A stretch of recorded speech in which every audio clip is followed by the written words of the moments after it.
right, let's go ahead and get started, and then Allison and I can help others join as they arrive. I want to turn it over to Chelsea Jordan, who is going to begin our day today with presenting Module 5. After Chelsea walks us through how to testify, we will have David Rinn from Dave's Redistricting app join us and walk through another exciting mapping tool. And then after that, we will have some free time today to practice and coach for those who want to actually do some practice of testimony and how to testify. So without further ado, Chelsea, take it away. Hi, everyone. Thanks for joining us on day 2 of the Speak Up Schools. Like Casa said, I'll be going over actually delivering testimony with you guys today. So for the next hour, we're going to focus on the skills that we need to deliver effective testimony. It's designed to help you take the testimony that you prepared and develop the skills to deliver that clearly and effectively to the commissions. So if you're with us last week, we've already gone over our welcome, and then Lauren took us through building that testimony, writing your testimony, and then Allison McCaffrey took us through the data lenses. So we're going to be moving on to taking the skills you learned last week and how to put them into play for actually delivering that. So as a reminder, my name's Chelsea. With us again today is Casa, Allison, and Lauren. So we will be your coaches for later in the day. We will be doing a lot of practicing in this module. So you will get to know us a little bit better in those breakout rooms. Okay, so this is a class mainly about how and not what. Our goal is to help you feel more comfortable presenting that testimony that you started to build last week.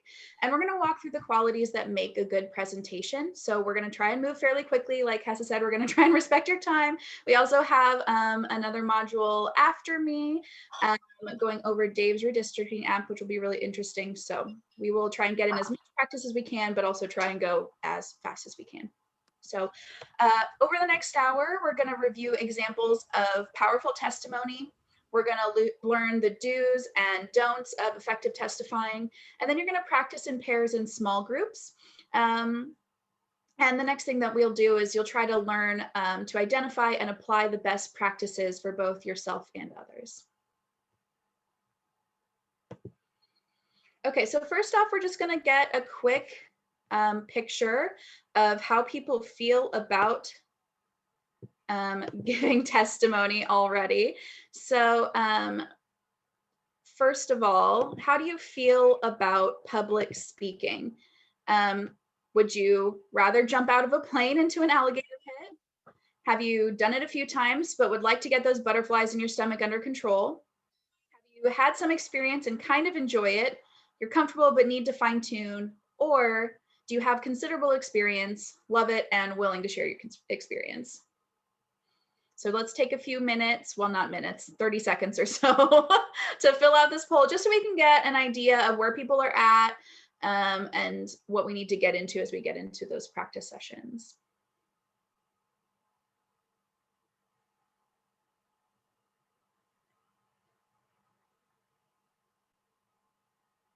Okay, so far about 50-50. Some people have some practice, but just get a little nervous about it, understandably. And then someone with considerable experience. That is great. Thank you so much for being here. It'll be really helpful in the practice sessions, I'm sure. So we'll give it one more second for people to participate, and then we'll just end that real quick.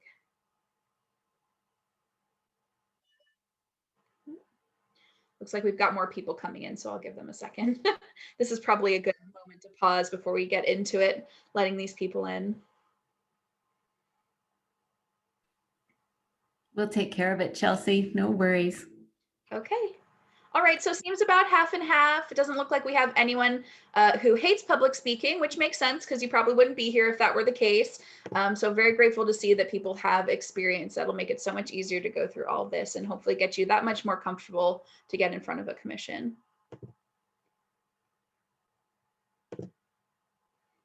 Okay, so as you think about testifying before the redistricting commission, so try to remember that you have something to say that matters. Your perspective is unique, it has value, and you deserve to be at that table.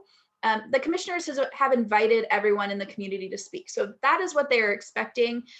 They're curious about what you have to say. So there's no need to feel nervous or like you don't belong, because that's the whole point of it in the first place.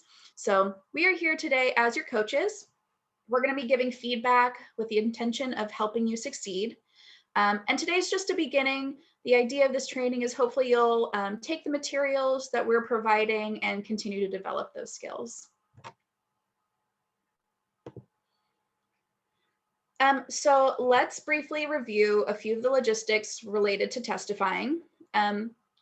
This year might be a little bit different if they will be virtual. I think they'll be virtual. So you'll want to arrive a little bit early if possible and sign up. They are posting it on their websites, the Redistricting Commission's websites, for you to sign up for and see when they will be posting those. So give yourself a little bit of extra time before you get into those Zoom sessions. Feel prepared and ready to go. Make sure that you follow any procedures that they've published. And indicate that you wish to testify. So generally speakers will testify in the same order as their names appear on the sign-in sheet. So we'll see how that works when they get into the virtual sessions, but just make sure you've done your research on their websites for what you need to do ahead of time, how to prepare, and be ready for it. So also be prepared that your testimony will be recorded. It's a good idea to pay attention to the previous speakers and not repeat any points made by them ahead of you. So if all the points you wanted to make have been made, you can just tell the committee that you agree with the testimony before you given by the preceding speakers and try and urge them again to take the appropriate action. The commissioners might not give you any feedback on your testimony or ask any questions at all. If they do ask, just answer only those questions that you can answer correctly and answer as clearly and succinctly as you can. Offer to find the answers to other questions and promptly get back to the committee members with the information if necessary. And finally, don't argue with the members of the committee or with people giving opposing testimony. So we do have a helpful resource for you, which was in the documents that we sent out in those reminder emails. So if you want to refer to the brochure, Your Voice Matters, handout 5.1, it's a summary of tips on testifying and creating testimony. This is what it looks like. It should have been sent out to you guys. So just in case you want to have that on hand. We're going to start off with showing you an example of strong and effective testifying. So this is an excerpt from testimony to the commission in 2011. So as you watch this video, try and ask yourself, what do you see? What do you hear? What works for you? What do you appreciate? And think about those things as we watch, because we'll talk about it for a second. My name is Lisa Shin. I'm a resident of the 45th Legislative District, Kirkland, Washington. I wanted to speak on community continuity. The city that I currently reside in, Kirkland, Washington, is split into several different legislative districts. And not only that, many of the cities on the east side, Kirkland, Bellevue, Redmond, Sammamish, Renton, is split into 3 different legislative districts. And it's really important for me as a young person that there's continuity and community, that the cities that I reside in feel like there's a community, people are consistent, they feel involved in the cities. And I think that would be, that's why I think it's important that we keep cities together in the same legislative district. My name is Lee. Okay, so what did you observe or notice about this speaker that we just watched a clip of? Feel free to, there's not a ton of us, so feel free to just either raise your hand on the Zoom function, or feel free to just unmute yourself.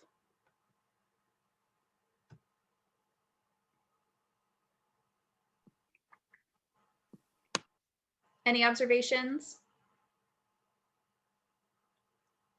So one thing I noticed, I was just gonna say, this is Heather. Sorry, I really liked how she tried to maintain eye contact with the commission. Mhm.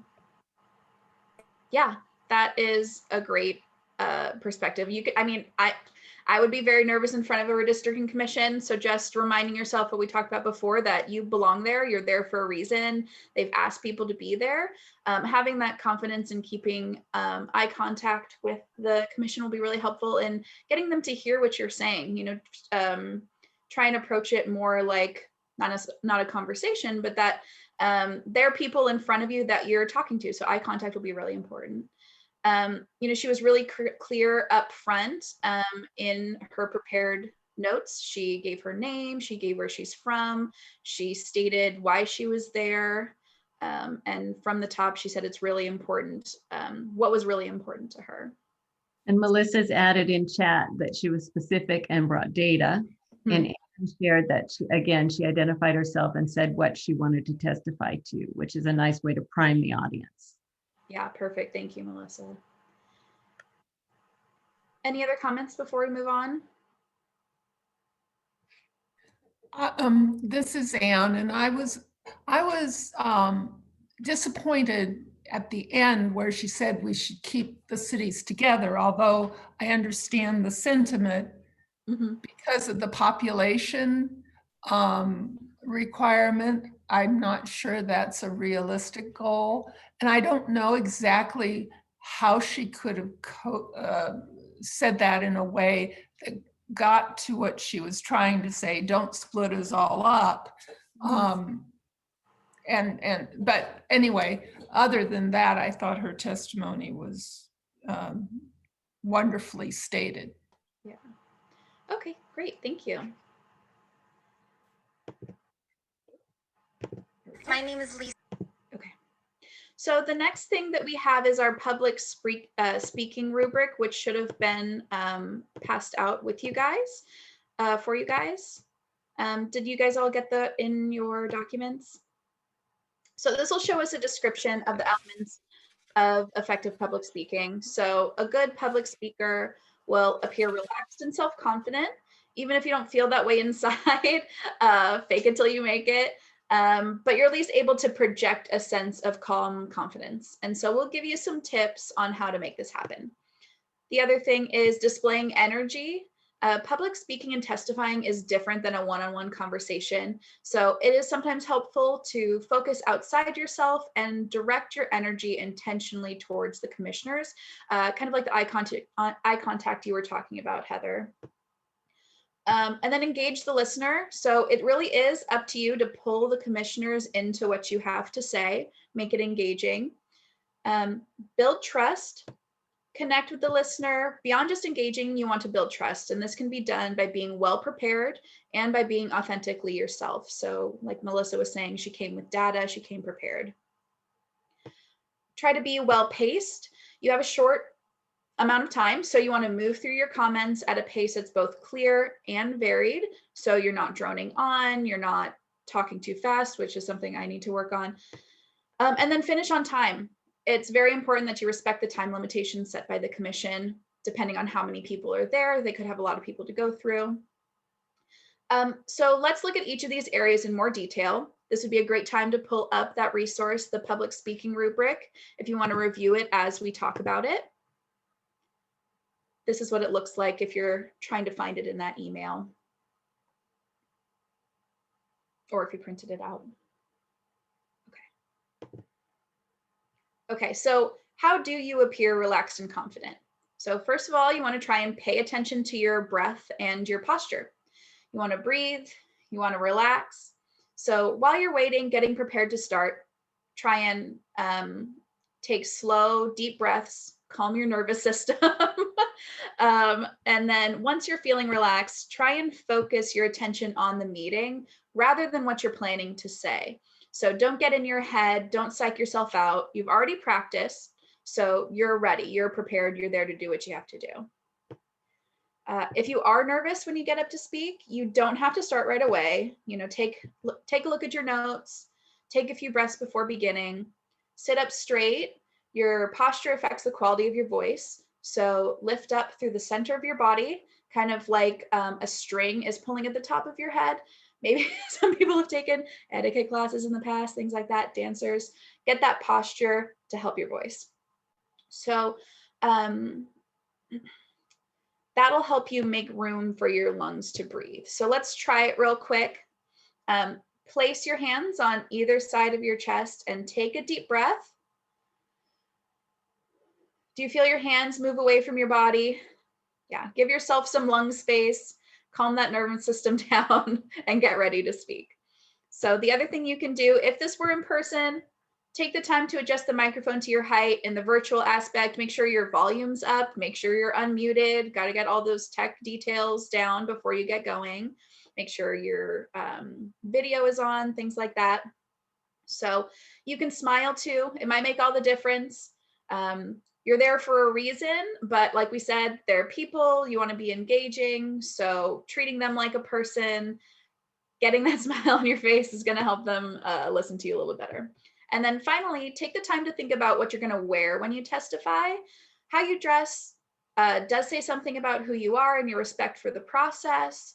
So choose clothing that makes you feel good too. What will make you feel confident and speak your best?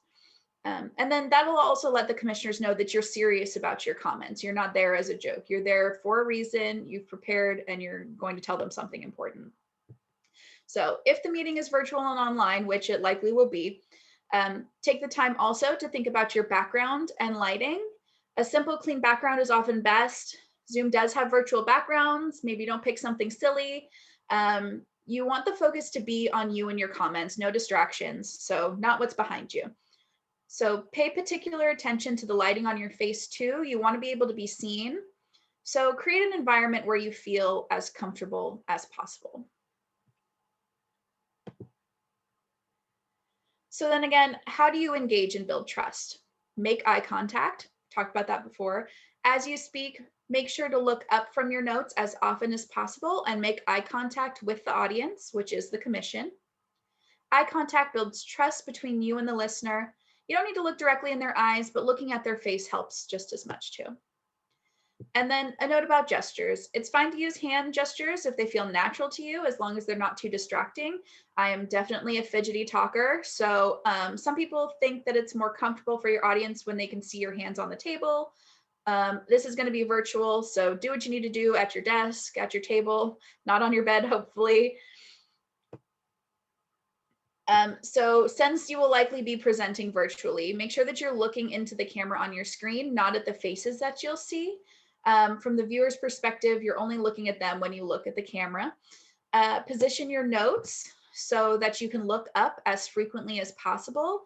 You don't want the commissioners to just be seeing the top of your head. So if you put it on your screen, like a screen share, if you can do that, half and half, so you can read from the notes as you're looking at them, that's great too. Whatever works for you to make you feel confident. That's the most important part.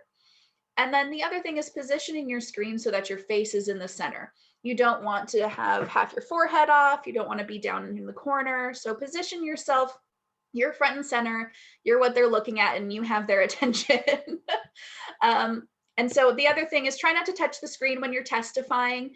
I do this sometimes. If you're looking at notes, don't try and like point around because they can't see what you're talking about. So just remember that virtual is different than in person, 100%. So. And then when we say that your voice matters, we really mean it. Not just what you have to say, but also the way that you use your voice makes a big difference. So you want to speak clearly, you want to speak somewhat slowly. Again, I'm a fast talker. I have things to work on too. Often when we're nervous, we speak way more quickly than normal, and this could cause you to stumble or even confuse your audience. So make an effort to try and slow your speech down. Use short sentences so you can kind of catch yourself. This will help it be easier to understand, and it can also help calm your nerves. As we mentioned earlier, you will be potentially speaking into a microphone in person if you use this in the future. So if you are ever doing in-person testifying, make sure that the microphone is about 6 inches from your face. It's not way too close that you're touching it and gets muffled. You're not too far away that you're quiet. If you can't be heard, your testimony won't be effective, regardless of how carefully it was prepared. So Another thing you can do if it's in person is observe the people before you using the microphone. Take note of what the people who sounded great did. Take note of the people that you couldn't really hear what they did, and make sure you're doing it the right way. Notice what's working. You'll want to speak in your normal voice, but try and vary your tone, pace, and volume so you'll keep the commissioner's attention. Be careful about ending sentences on a rising note. It's not a question unless it is. Be aware of any tendency that you have to use filler words like, like. It happens. These are distracting, but they can be removed by practicing. So have your script, talk it through a couple of times with friends beforehand, talk it through by yourself beforehand, and try and really pay attention to where you start to put those filler words in so you can notice and make adjustments before you testify. And then it's perfectly okay to be passionate, to convey strong feelings in your comments. These are important things that you're going to be talking about, but please always remain respectful of the commissioners and other testifiers. If you're not respectful, your notes get lost, your point gets lost. A few more tips. As we talked about with the quality of your voice, try and sit up straight. Drink enough water before your speech so your mouth doesn't dry out. Having lip balm available and even a bottle of water when you're waiting to speak can be handy. And then if you are presenting virtually, which you likely will be, remember to test your microphone before you enter the meeting and be sure you know how to quickly turn off mute. Okay, so finally, let's talk about timing. Like we talked about before, you must speak clearly, but you must also keep within the stated time limits. So usually about 3 minutes. A good speaking pace is about 150 words per minute. Once you've developed your testimony, be sure to time it so you know that you're staying within the stated limits of the commissions. You should also prepare a shorter version just in case they change the rules ahead of time. So once you start preparing your actual words and your script, have a couple of different versions and just be prepared to go. The other thing you can do is use silence. It can be a great ally and cause the audience to hang off your next words, wondering what you're about to say. So don't be intimidated by silent moments. A pause can also attract attention as people are anticipating what you might say. When you make an important point, pause for a moment, let the audience absorb what you've said, and repeating a point too can be also powerful. After you conclude and thank the commission, don't jump up and run away. Pause to see if they have any questions. Don't quickly close out of the Zoom. Hold on for a second. If there are, tell the truth. If you don't know the answer, say you don't know and you'll find out, and you can provide the answer after the meeting. So now that you have a better understanding of what to look for, let's now watch another video, another excerpt from another strong testimony from 2011. So again, as you watch, try and ask these questions of yourself. What do you appreciate? What qualities do you notice? How does the speaker communicate their thoughts? Pay attention to voice, tone, pacing, eye contact, body language, and look at that rubric we passed out or sent out to take some notes. One in 2 Yakima County residents is a person of color. Our elected representatives should reflect our diversity. However, under the current system, it is very unlikely a person from the Yakima Nation would have a chance to be elected in any position.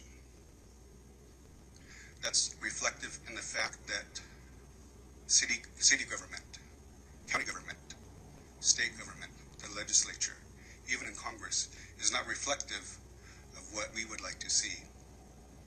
And I mean no disrespect in what I'm about to say, even this current commission is not reflective of what the state of Washington is. Okay, so any first thoughts after what we learned about what makes effective testimony? What did you see in his excerpt?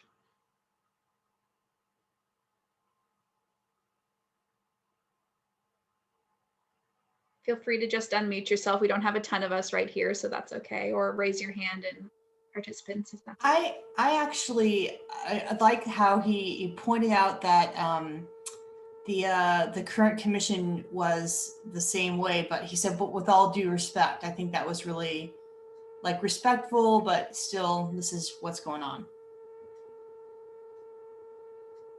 Right. He was making a point so he could still get them on his side, that he wasn't attacking them personally, but he was still making his point, the truth, that what he was saying was accurate for them as well. And also said he had multiple examples of his point. Adele?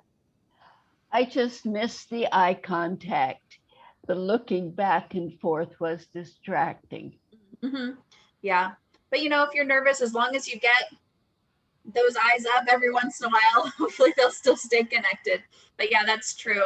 So in our case, it being virtual this year, you kind of have an advantage because you can put your notes up on the screen very close to where your camera is. So you can try and avoid that looking down, looking back up. So you'll have a little bit of an advantage having virtual, even though other aspects of it might be difficult.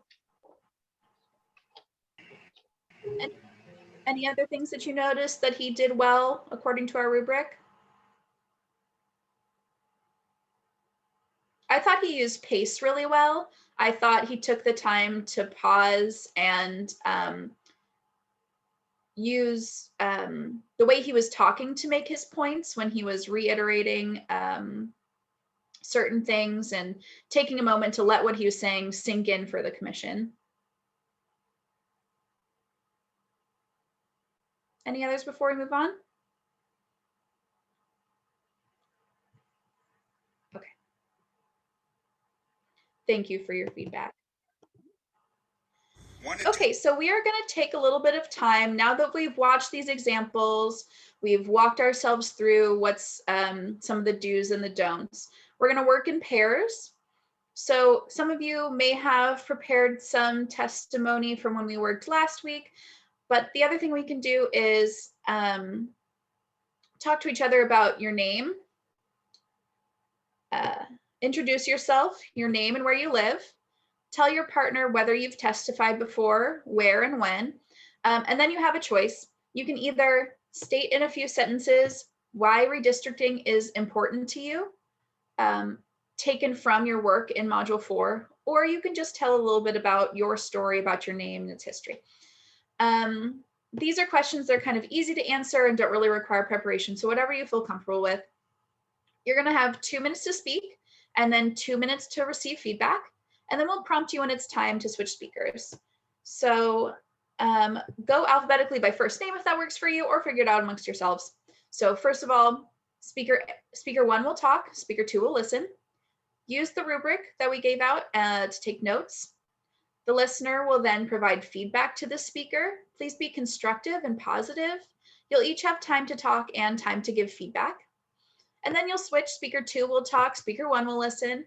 Use the rubric to take notes while you're listening, provide feedback to the speaker, and be constructive and positive. So are there any questions before we break you guys up into those breakout rooms?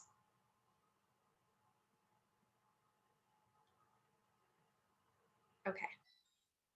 So we're going to split you guys up into pairs. So hopefully that practice went well for you guys to just get a little taste of speaking to each other. We're going to do one more breakout session in small groups instead of pairs, although I know we had one group of 3 just because we had an odd amount. So this time the coach is going to join you, and we're going to mainly focus on the testimony that you developed in Module 4. So we're going to do this for about 10 minutes total. So in this exercise, the speaker will volunteer to introduce themselves and deliver several sentences, key points from their testimony, and try and use the notes that you prepared earlier. And then the coaches will provide feedback and encourage participants to do the same. The goal is to allow several participants to practice while the others listen and identify what works and what could be improved. So have that rubric ready for when we start to go. And then we'll receive a reminder about halfway through when we need to switch, and then again in the last 30 seconds, minute or so. So any questions before we split up? Again? It'll be fun. Okay. Don't worry if you haven't prepared anything. We will find ways to make things work. Yeah. Okay. So is there anyone after some practice that would like to demonstrate for the group? Anyone that feels like they got something to show off? Okay. So what good skills did you guys observe when you were in your groups? What were some of the best things you noticed from other people's speaking time?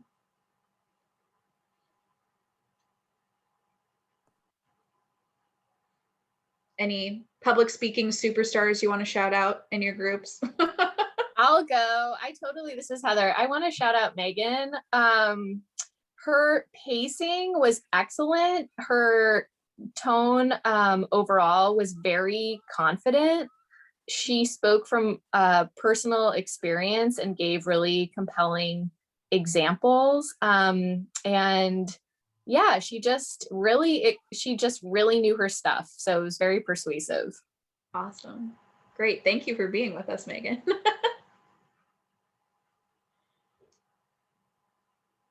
Any other feedback from participants about what was maybe helpful to you? Any helpful feedback that you got that might be good to share with the group?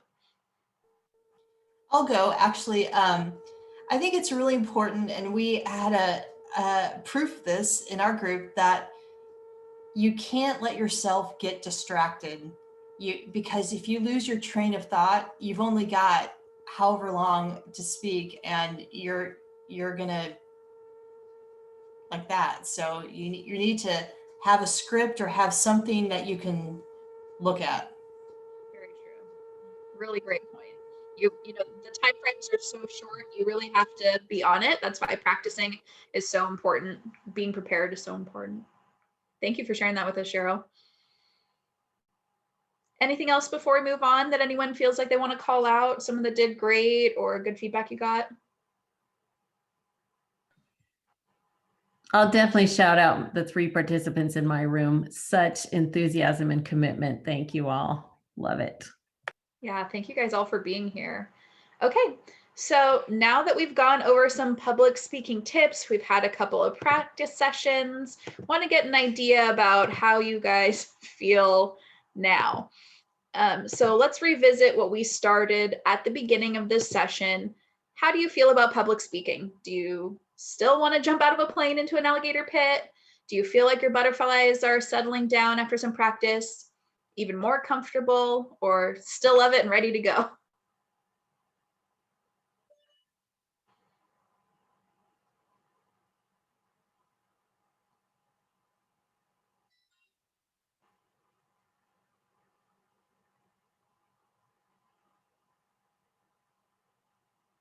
Okay, looks like we're about half and half. Some people are proficient public speakers, ready to get going, which is great to hear. Some people feel like their butterflies are settling down. That's awesome. Some people are even more comfortable, gotten some good tips. That's great to hear. Very glad to hear that. Give you just another second to participate in the poll and then we'll move on. It sounds like all in all, we have no alligator pit jumpers, so that's all we can ask for. Okay, all right, thank you. Okay, so just to wrap up, this kind of concludes our testifying module, but like we said at the beginning, after we go through Dave's redistricting app, we will still be here for coaching sessions if you want to.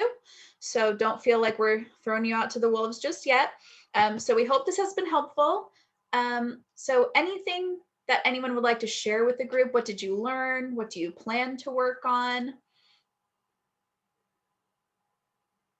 Feel free to put it in the chat box or feel free to unmute if you have anything that you want to share before we wrap up.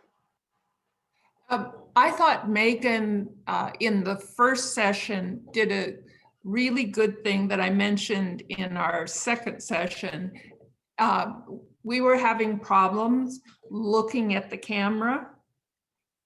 That just isn't a natural, you want to look at the people. And she suggested putting an arrow up by the dot in order to focus your attention on that dot. And I thought that was a very practical suggestion. There were other things that were mentioned in the second session, but I wanted to, let's all credit Megan for being here and with a 3-year-old running around. Wonderful. Thank you, Anne, for sharing that. Yeah, that's great. That's super hard for me even throughout just talking to you guys. I know I'm looking at your faces on the screen. I'm looking at my slide. It's so hard to remember that the camera's up there. Anything else before we take a short break and then move on to Dave's redistricting app?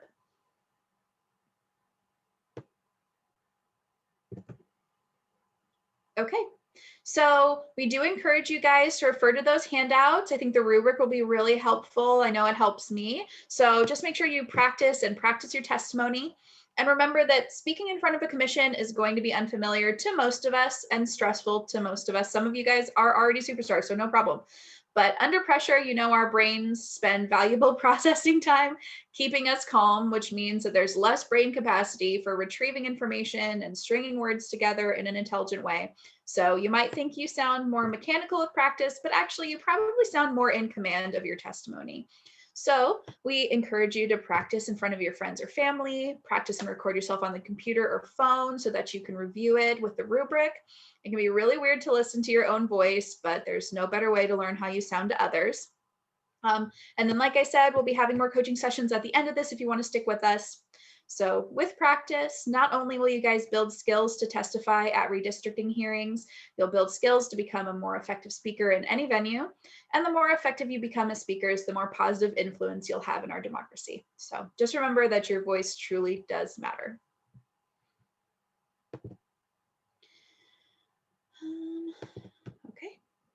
Okay, so let's see.